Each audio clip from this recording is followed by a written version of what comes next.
안녕하세요. 빅데이터 김눈입니다. 설문지 작성 전 시간에 이어서 계속 이어나가도록 할게요. 질문의 형태는 우리가 크게 뭐 이분형, 선다형, 척도형, 개방형 이렇게 있는데요. 이분형은 두 개의 선택 항목을 제시하는 겁니다. 응답이 쉽고 자료 처리는 간단해요.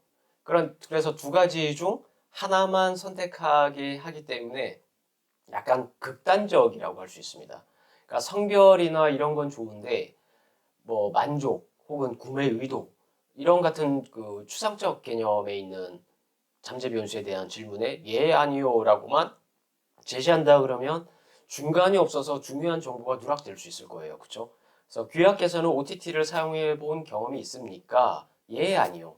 그래서 이런 사용 경험자와 무경험자 이렇게 구분하는 건 괜찮은데 뭐 만족하십니까? 그렇다. 아니다. 이렇게 하는 것은 조금 좋지 않다.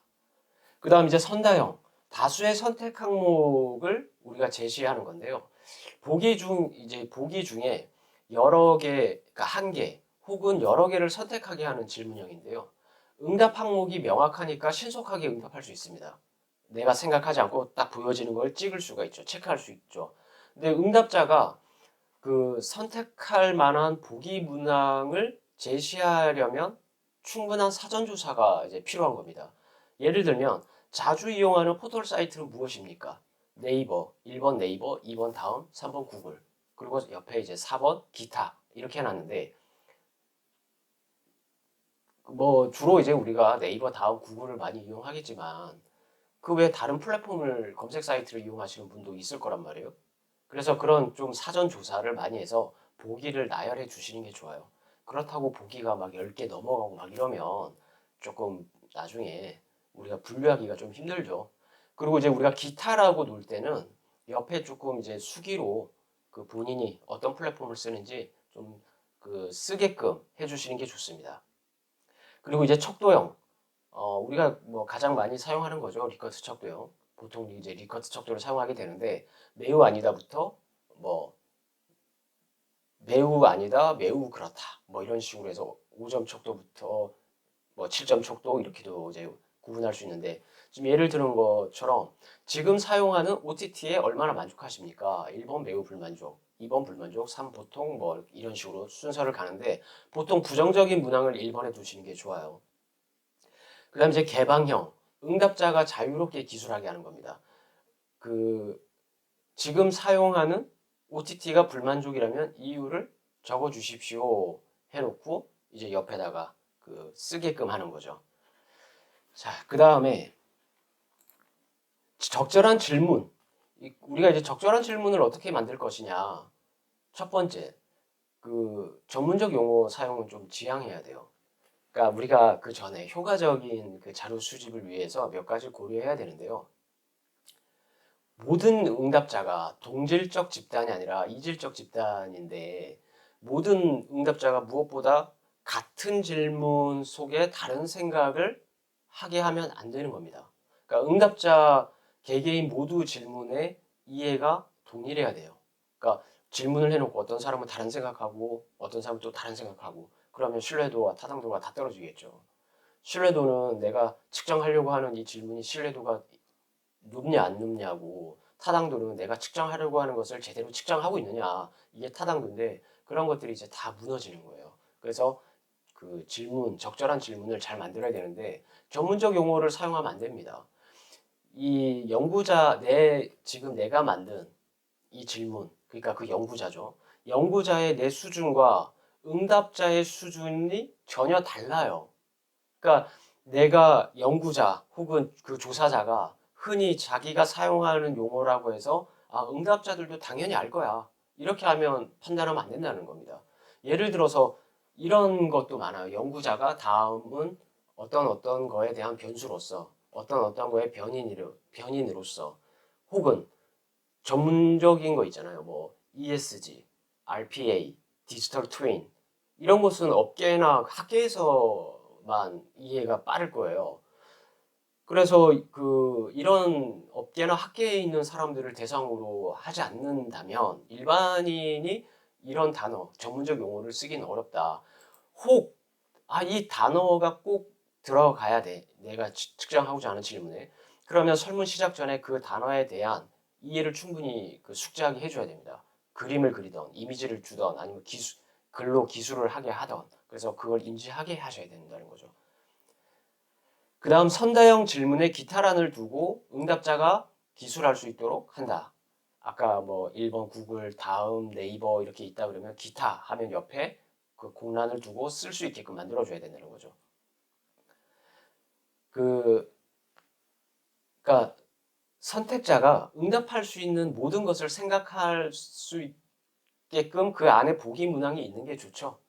그래서 너무 많은 걸 제시하는 건 바람직하지 않다고 말씀을 드렸고 기타에 기술할 수 있게끔 써줘야 된다. 그래서 사전조사가 좀 많이 필요하다. 그 보기 문항을 채우기 위해서 소비자가 응답자가 이런 것도 사용할 거야 라는 것을 하려면 사전조사가 충분해야 된다.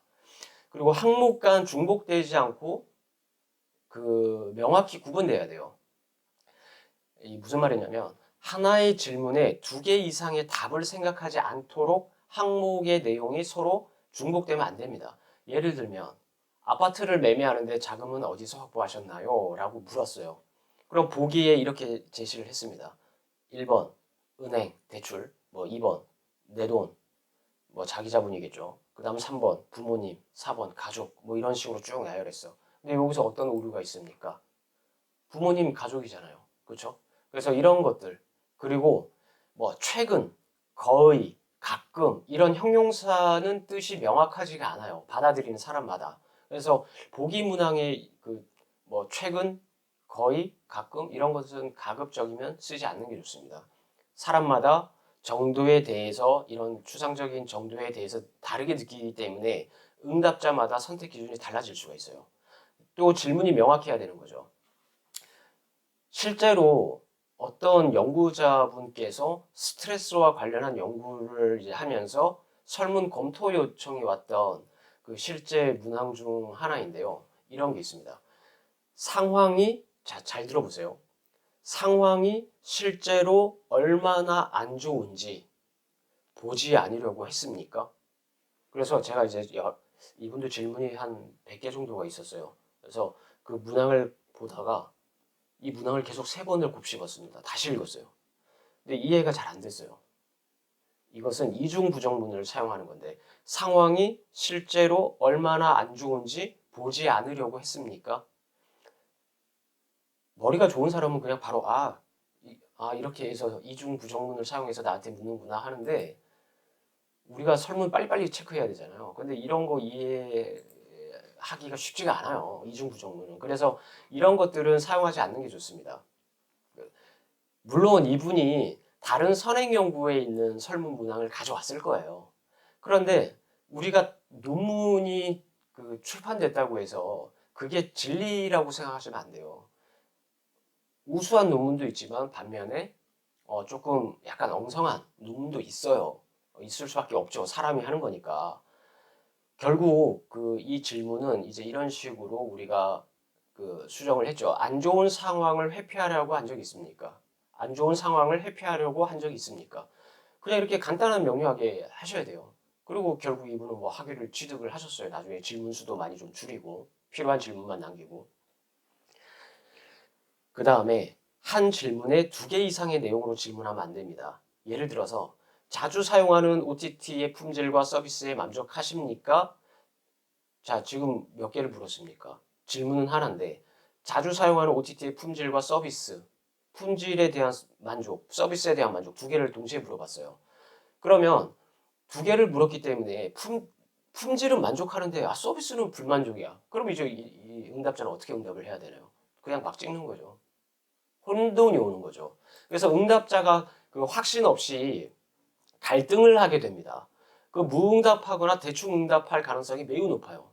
그래서 이럴 때는 질문 수를 그냥 나눠야 돼요. OTT 그 품질에 만족하십니까? OTT 서비스에 만족하십니까? 각각 구분해서 질문을 해야 합니다. 그 문장은 아주 단순해야 되고요. 하나의 문장에는 한 가지 아이디어와 한 가지의 개념만 포함해야 합니다. 그래서 적은 수의 단어를 사용해야 돼요. 적은 수의 단어. 그래서 문장 형식이 일관성이 유지되어야 합니다. 그리고 사적 정보, 민감한 주제에 대해서 자세한 질문을 우리가 자제해야 됩니다. 예를 들면 소득, 연봉 수준을 수기로 직접 쓰게 한다거나 가족의 민감한 내용을 너무 직접적으로 질문하면 안 되는 거죠. 이 보통 이 사람들이, 응답자들이 내 신분이 노출될 수 있는 그 두려움 때문에 정보 제공을 기피하게 됩니다. 그래서 뭐 소득에 대해서 기술하십시오라고 할지, 혹은 1번 1천만 원 이상 2천만 원 미만, 또 2번 2천만 원 이상 3천만 원 미만, 이런 식으로 구간을 주고 여기서 체크하게 하셔도 된다라는 거예요. 그래서 문항의 범위를 제시하는 건데 이럴 경우에 정확히 해야 됩니다. 그 범위에 대한 구간을 정확히 해줘야 돼요. 1천만 원에서 2천만 원, 2천만 원에서 3천만 원, 이런 식으로 하면 안 됩니다.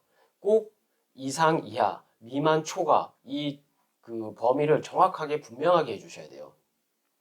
뭐 또 다른 예로 이런 것도 있어요. 중학생을 대상으로 이제 우리가 흡연 경험이 있습니까? 라고 물어봤어요.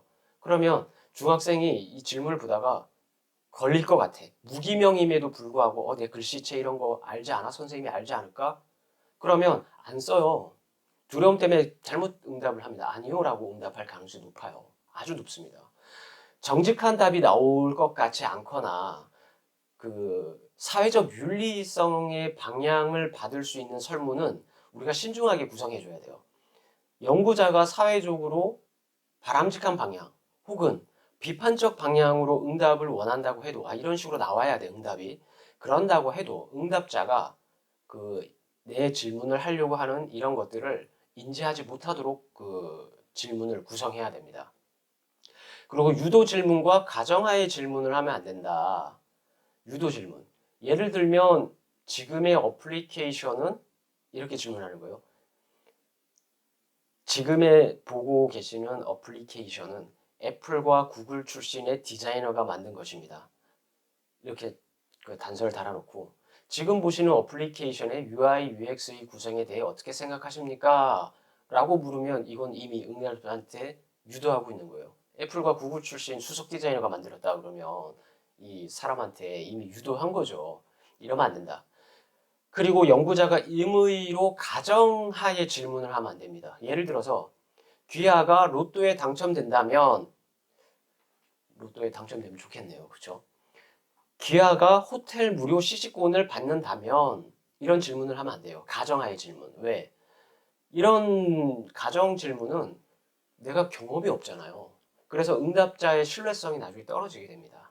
그래서 이런 적절한 질문을 여러분들이 좀 잘 파악을 해서 보셔야 된다. 자, 다음 여기까지 하고요. 다음 시간에 이어서 질문 순서, 기타에 대해서 또 설명드리도록 하겠습니다. 감사합니다.